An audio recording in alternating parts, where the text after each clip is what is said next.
السلام عليكم متابعينا الأعزاء. شاهد حقيقة زواج 5 شيوخ من 7 فنانات، أبرزها زواج الشعراوي وشادية وحسان وندى. لكن قبل البداية لا تنسوا الضغط على زر اللايك والاشتراك في القناة وتفعيل جرس التنبيهات ليصلكم كل جديد.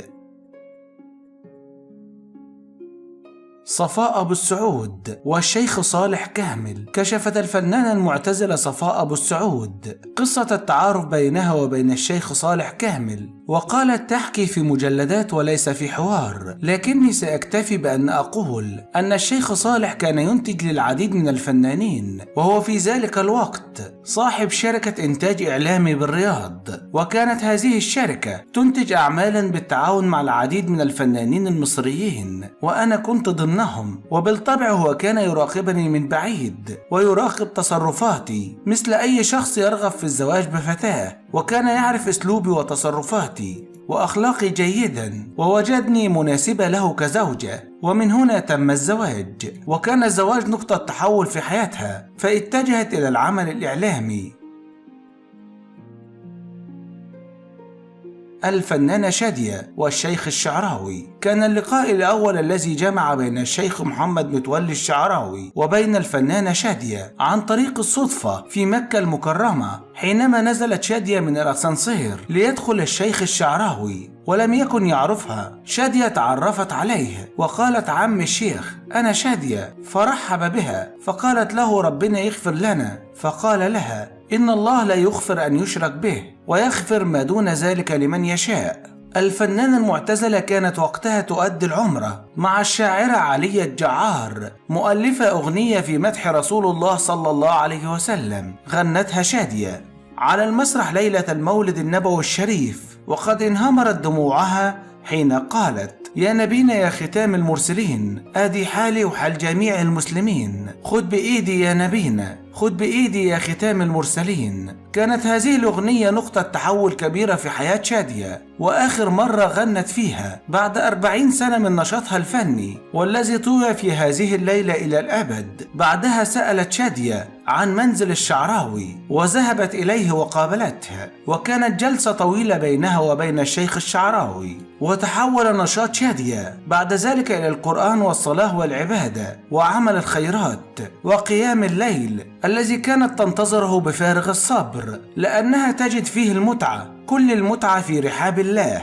في السحر. وكشفت للشيخ على أن أول آية قرآنية جذبتها هي قوله تعالى ادعوني أستجب لكم، بعد تكرار زيارة شادية للشيخ الشعراوي، والتي كانت تصطحب فيها بعض زميلات الفن المعتزلات في تلك الفترة. أشاع المغرضون أن الشيخ الشعراوي قد تزوج من شادية، وسأله أحدهم عن حقيقة هذه الشائعة، فرد الشعراوي قائلا إن زواجي من شادية شرف لا أدعيه. يذكر أن الشيخ الشعراوي كان السبب في عدم تسلم الفنانة شادية لجائزتها في مهرجان السينما حين اتصلت عليه لتأخذ رأيه في حضورها حفل التكريم، فقال لها الشيخ لا تعكري اللبن الصافي، فرفضت الحضور اقتناعا بكلامه.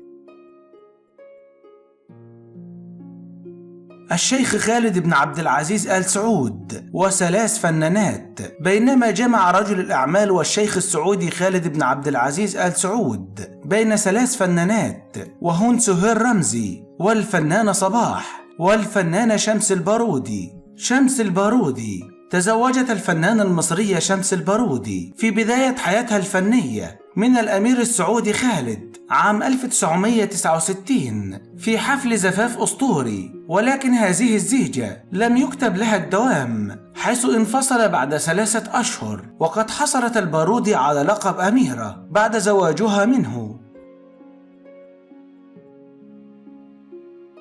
الفنانة سهير رمزي. كشفت الفنانة سهير رمزي أنها عاشت قصة حب قوية بينها وبين الأمير السعودي، نافية ما يقال أن زواجهما كان من أجل المال، وزواجهما استمر لمدة عام كامل. وأضافت خلال لقائها ببرنامج 100 سؤال كان بيجي يستناني تحت المسرح وكان بيتفرج عليا دايما في المسرح وعرض عليا الزواج على طول، وأنا وافقت لأنه كان أمير وكان وسيما جدا. وأوضحت أنه كان إنسانا بسيطا جدا وعلى درجة عالية من الثقافة، وأهله وافقوا على الزواج، وهو كمان وافق على شرطي إن لا أتوقف عن العمل كممثلة بعد الزواج. الفنانة صباح تزوج بالفنانة صباح لمدة شهور قليلة، وأرفقوا صورة للممثلة دون دليل على هذه الزيجة. وقالت صفحة مصر ليست عزبة، إلى أن الفنانة ندى عادل نفت تماما كل ما تردد في هذا الصدد، مؤكدة أنها شائعة سخيفة. يذكر أن الفنانة ندى عادل شاركت في العديد من الأعمال التلفزيونية مثل الدالي مع نور الشريف والعار وامرأة في ورطة.